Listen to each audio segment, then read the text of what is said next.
Hey guys, how's it going? Paul Harris here. Welcome back to another one of my videos. It's a Sunday, so a career-based video.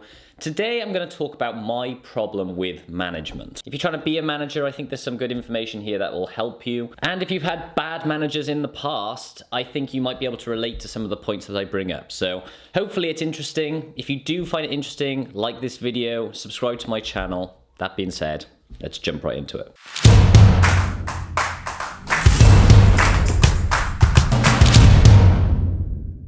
So I've had a load of different managers over the years. Some of them have been quite good, some of them haven't been very good. And I think there's an underlying theme of the managers that I found to be not that good over the years. And it just so happens that when I was thinking about making this video and what I was going to say, I came across this video with Steve Jobs talking about his process of hiring managers when he worked at Apple. You see, he hired professional managers. Anyway, he said this. Apple, where we went out and we thought, oh, we're going to be a big company, let's hire professional management. We went out and hired a bunch of professional management. It didn't work at all. Most of them were bozos. They knew how to manage, but they didn't know how to do anything. And so if you're a great person, why do you want to work for somebody you can't learn anything from? And you know what's interesting? You know who the best managers are? They're the great individual contributors who never, ever want to be a manager, but decide they have to be a manager because no one else is going to be able to do as good a job as them. So this video so relates to certain experiences I've had with management. You know, you get some managers who can't seem to do tasks. They're only there as sort of the middleman between what you do and the person who is their manager. You know, so really they're just passing information. And I don't think that's the most effective manager. And I think the problem stems from why people want to be managers in the first place and what their motivation is, and I think that motivation is often wrong. You see, when you start working at a company, I think the incentive is to just move up the corporate ladder. But the reasons underlying why you'd want to do this are often incorrect. You know, if you asked yourself why you want to be a manager, I think in a small part it would be that you were going to get a pay rise, and also that you just didn't want to have to do the administrative tasks that you were required to do in that lower position. The point that Steve Jobs talks about is that the best managers are often those who want to get stuff done. And the best way they can do that is it forces them to be in a management position. And you see, that's I think the crux of what I find makes a great manager. You know, whatever role you are taking at that company, the overall goal should be to achieve more and add more value to either your role, to the team, or to the company you work for. You know, in simplistic terms, you want to complete more tasks in an efficient way that really adds value. And I think this is a better motivation for wanting to be a manager than just because you want to move up the corporate ladder, get extra pay, and maybe have that status of being a manager, senior manager, or director. You see, if you're trying to get more done, as you increase the amount of tasks that you're able to complete, obviously your workload starts to increase with it. And as your workload increases, it forces you to have to be more efficient in completing those tasks. But that can only stretch so far. And as those tasks, you get more and more efficient, say you start using different systems to be able to complete your work in a more effective way, or you're able to really cut down the workload by knowing what part of the job you're doing is adding value, and therefore just focusing on that. You know, looking at the 80-20 rule where,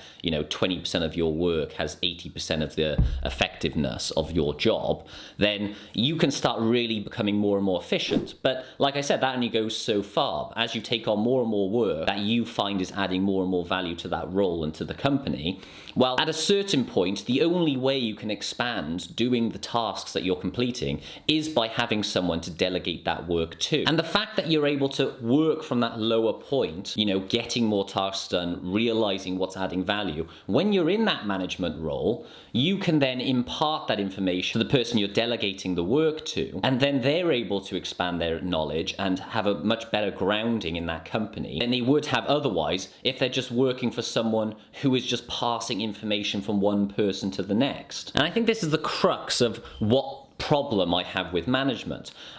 Now, it's inconsistent. It's not that every manager that I've ever had is bad, and sometimes I've had a manager which isn't so good, but the senior manager's good or the director's good, which sort of takes up the slack of some of the other members of the team. But I definitely find there's a common theme where there's a lot of managers and companies that just don't really complete a lot of tasks, and in fact don't even know how to complete the tasks that the person beneath them is completing. Now, obviously, the higher up you get and you become a director or a partner, let's say, of a professional firm, you're not going to know how to do all the intricacies of that job, and your job changes over time. And I accept that your job changes. But to a certain degree, the people who know how to do the work from the ground up are the ones who are the most effective in their role. You know, I've had a CFO in the past that will, you send them an Excel document, they don't just look at the summary, they actually drill down into the cells to see where the numbers are pulling from.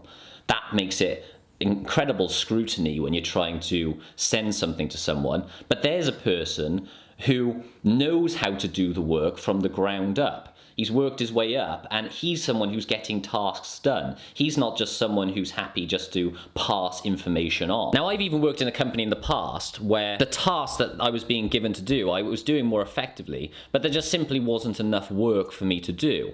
And as a result, I left that company. I thought there's not enough work for me to do here. I'm not being able to be challenged enough. So, people were talking about me becoming a manager, but I didn't see what I was becoming a manager of. I don't just want to be a manager so that I have the job title, but I'm just doing the same sort of work, but with a different title, that's exactly against the point I'm trying to make of just being a manager for the sake of it. You always want to be thinking about how you can achieve more and for your own skill set, because if you start to just be comfortable that you're handling a process without moving forward, then you're just going to be slowly moving backwards. So I think the next step is, if you want to be a manager and you're striving for that to be your goal, the underlying goal should be for you to try and create more, to do more in those companies and add value, as opposed to just wanting to be a higher up role where you can start managing people just for the status of doing so. If you do this consistently by taking on more work, doing it more effectively, realizing what the 20% of that work is that's really adding the value, then over time, just by doing that, you're going to eventually become a manager, because you're going to be such an effective person in that company. So my overall problem with management could almost be encapsulated by the movie Office Space, where, if you've seen this movie, it's basically, the plot is that this guy works for this company that's very unproductive, and they get this external source to come in and try and cut the staff down and do a restructuring. And there's this one scene where this guy's having to explain what he does as a middle management role. And all he's explaining is that he takes the information from one person and delivers it to someone else. And the guy interviewing him is saying to him, but why can't that person just speak to that person? And he's going, because they don't... the guy's having to explain his role by going, well, they don't have the skills to be able to pass the information on. And the guy's going, well, what do you mean? He could just literally email. He could just go over and speak to him. And I feel that's the problem with management a lot of the time, is that the drive isn't to try and achieve more. It's basically to just pass information on. And a lot of the time, there isn't any... and if you're working for somebody like that, then they're probably not in a great position to direct you towards what work you should be doing. And there's just a lot of process of just ticking along as you're as you're doing right now, And as a result, you're not going to be progressing. Your skill set's going to start falling down because you're not looking for opportunities, because you're not getting driven by a leader who, at the end of the day, your manager is going to be the person you're most likely to learn from in that company. So there we are. That's my thoughts. That's the problem I have with management. Some advice there if you're looking to be a manager. Hopefully you found that interesting. You might agree with some of my points. Like this video. I'll see you next week for another career-based video. Bye-bye. Have a good one. Bye-bye. Bye-bye. Bye-bye-bye.